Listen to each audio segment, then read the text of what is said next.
Francis Bacon, Monaco et la culture française, une exposition qui s'apprête à faire parler d'elle cet été.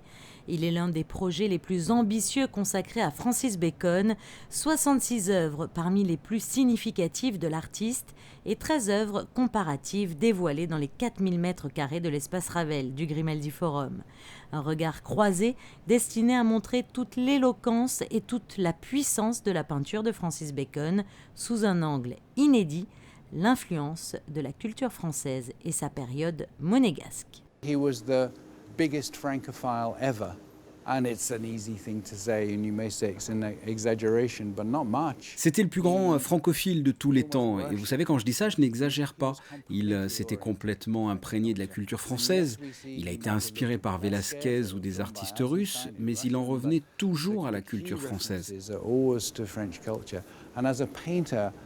Although it may not be so well known or so much spoken of, it was to Manet, Degas, Monet. Il ne voyait que par ça.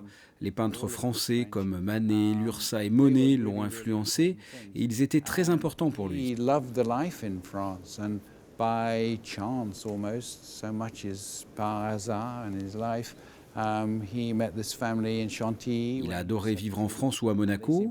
Il a connu sa femme très jeune à Chantilly et il a construit toute sa vie baigné dans cette culture. Il a appris le français. Durant toute son existence, il a parlé français, ce qui lui rendait les choses plus faciles pour lui. Il aimait le bon vin et la cuisine française. Vous savez, comme tous les grands intellectuels britanniques, la France le fascinait. Il adorait cette culture. Like many English intellectuals, middle class, upper middle class people, it was nothing new. We all gravitated to France. Après avoir vécu à Londres et à Paris, c'est en principauté que Francis Bacon pose ses valises à la fin des années 40. C'est à Monaco que l'artiste trouve sa vocation de peintre et réalise son premier portrait de pape.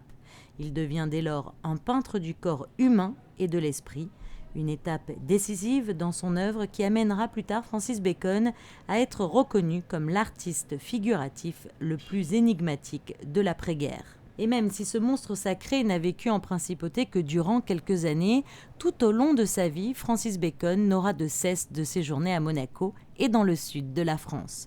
Une exposition estivale qui présente des photographies d'archives, des vidéos et des œuvres inédites de l'artiste à découvrir de toute urgence jusqu'au 4 septembre au Grimaldi Forum.